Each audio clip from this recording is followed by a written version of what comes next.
et kui tema Draamateatris tööl hakkas, tuli talle vastu Jüri Järvet seenior. Küsis, malet ka mängid. Ainult vabandus, et see kehvasti mängib. Siis oli Järvet seenior käega öelnud ja ütlen, et ma olen hullemategi mänginud. Kas tänapäeval Draamateatris malet mängitakse, mina ei tea, aga Roman Taski teab. Palun, male ja teata.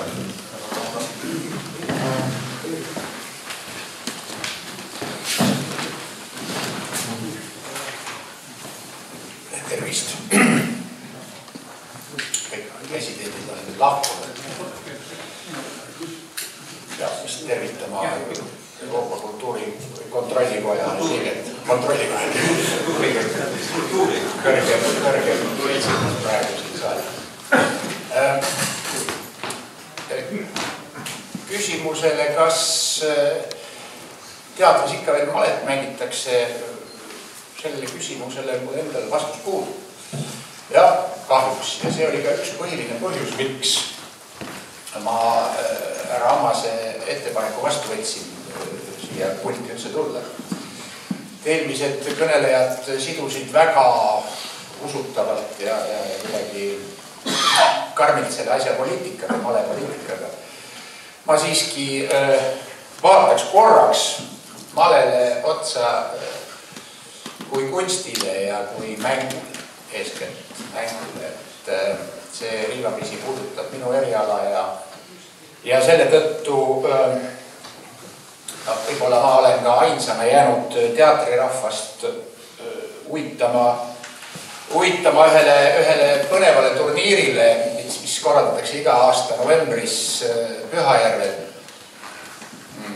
Ja tänu sellele turniirile tõesti, tänu sellele turniiri formaadile on mul tulevikus ikkagi uskumatu võimalus oma lastelaste ees hiilata sellega, et ma olen võitnud elus 2 suurmeistrit. Aga tänu sellele formaadile, eks ole, ja seda ma nimetan nii mängulisuseks, et see on mänguline suhtumine. Oli aeg, kus ma teatris kuidagi nagu väga ei seedinud taidlust ja igasugust kokkupuudet taidlusega. Ma leidsin, et peab väga lahus hoidma professionaalsuse ja taidluse. Nad ei tohi nagu seguneda. Aga nüüd sellel turniiril osaledes ma olen väga tänulik kõikidele selle formaadi leiutajatele, väljamõtlejatele, et selline võimalus minusugustel olemas on. Kahjuks ma olen teatrirahvast jäänud seni ainsaks, oli näitekirjanik, dramaturg Toomas Kall,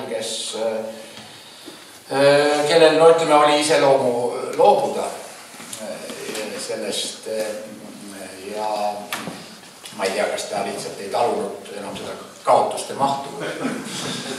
Aga selles teatav hulk masokismi on selles ürituses meie jaoks, aga ikkagi ma olen ütlema, et see on üks põnevamaid asju.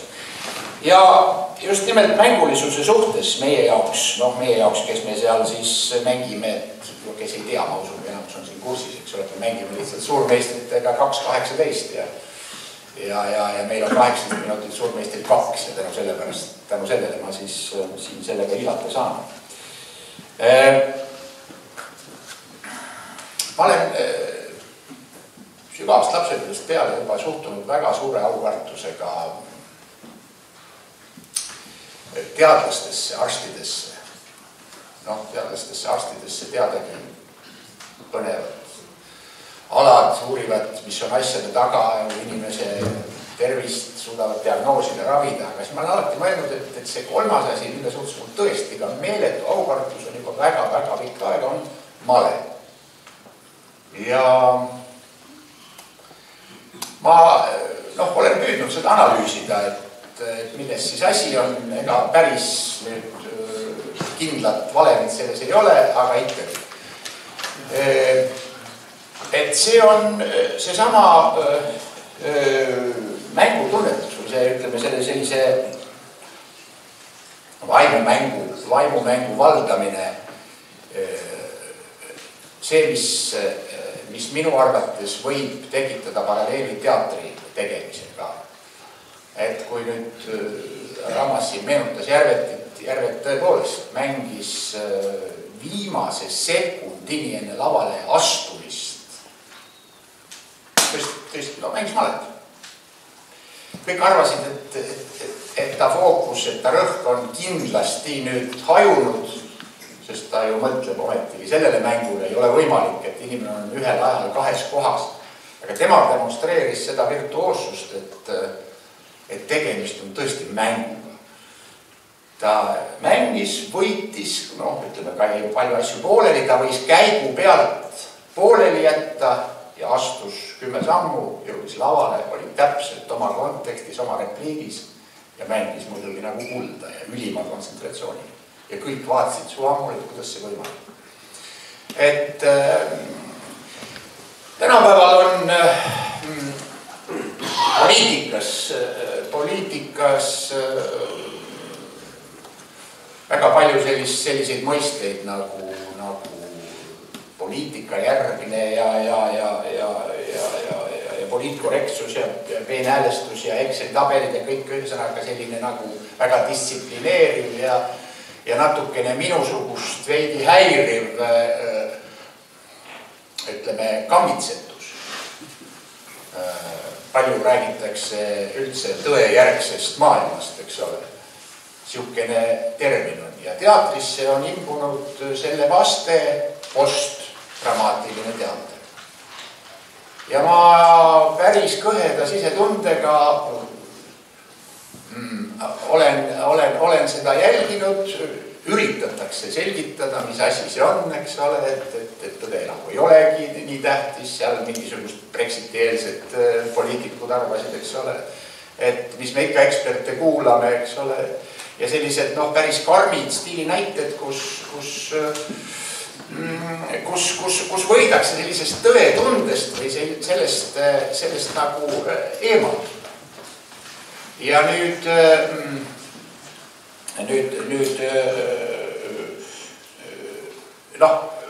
alati võib küsida, eks ole, et mis on reaalsus, sest meie suur teatrikuuru Peter Brook arvas, et kui keegi teab, mis on reaalsus, siis ärgu teatrisse mingu.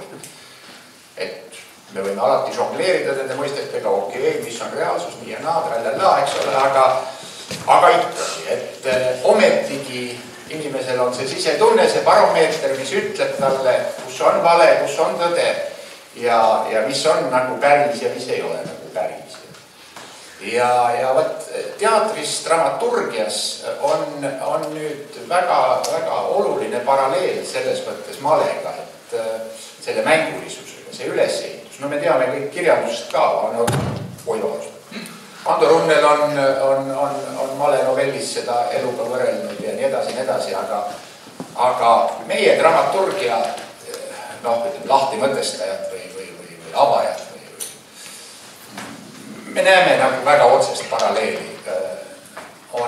Rääkimata sellest, et on, eks ole, seal avant keskmäng, lõppmäng, aga just nimelt see arendus, selline sissejuhatus, arendus ja finaal ja lõpplahenduse leidmine, et see eeldab dramaturgia olemasolu. Seal sees on konflikt, see on ka male põhiline aines.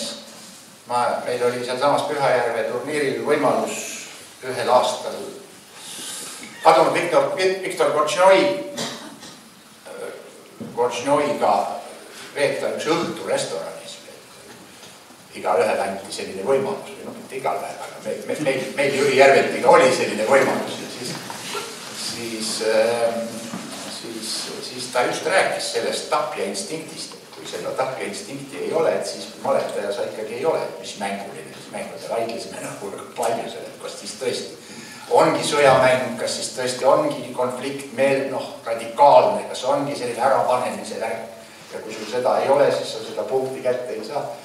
Päris maletajad istuvad siin, eks nad teavad paremini, aga teatris on see väga oluline ja kõik, mis puudutab seda terminit postdramaatiline, on minu jaoks väga läila ja ütleme tõejärgne ja poliitika järgne ja mida siin räägitakse kõik Tampi tuleguga.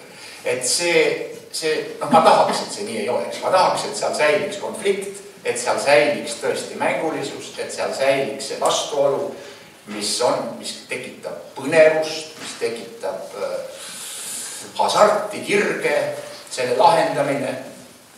Ja siin on teater ja male muidugi, minu meelest väärivad väga tõsist võrdusmärki.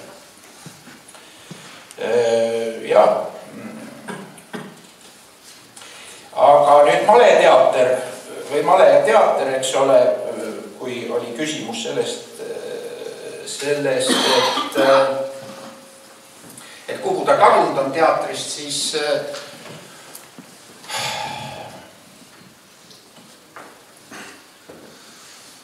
kummitab samasugune asi natukene, veidi selline mängulisuse ja hasardi ja kire puudumine natukene, seesama, mida ma siin enne püüdsin nagu vihjata, eks ole, selline eksellik mõtlemine või ratsionaalne, me nimetame seda ratsionaalseks, väga ratsionaalseks mõtlemiseks, kõik afišeerivad, et nad on ülimad ratsionaalsed mõtlejad, aga ometigi seal taga see niisugune tunnetuslik moment on ju see, mis väga paljudes asjades määrab olemuslikult põhilise, eks ole, ja paljuski me ei taha seda tunnetada, me hakkame kas ilkuma selle üle või naeruvääristame seda ja nii edasi, nii edasi. Ma ikkagi arvan, et see on põhiline, ma arvan, et see on nii põhiline males, kui on põhiline ka teatris.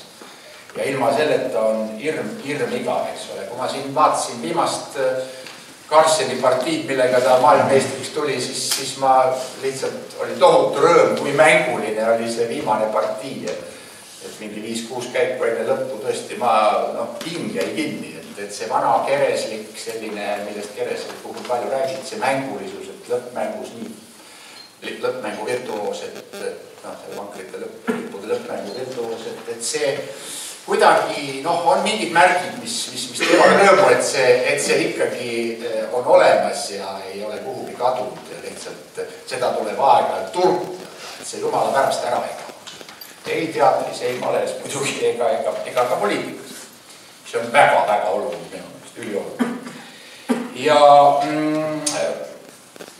lõpetuseks ma tahan öelda,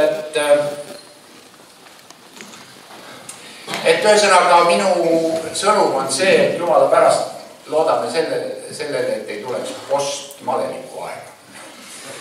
Et kõikide nende postide ja ma kasutan võimalust algavate Euroopa meistrivõistluste raames tervitada teatrirahva poolt Kadri Laudsa, Tomar Ladvat ja mängid vist Kanepiga ja kolmekesi mängite te. Seda on kolm turniire, jah? Kolm, et üks oli üks... Kiir ja välk ja... Ei, ma tähendab juba... Ei, ma tahan pöialt hoida homse suhtes, jah. Tervitada Pärnu suhtes, aga hoida homse suhtes ka. Seal on Eesti varem siis kohandatud? Kõik. Minu teab küll, jah? Okei, seda enam, et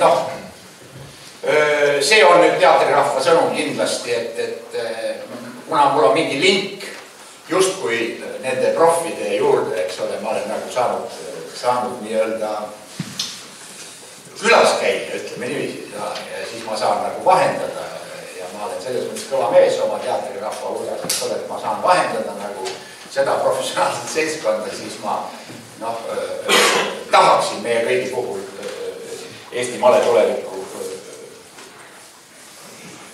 tulevikule pöialt hoida ja soovida ära ütlemata kirglikku mängulisust.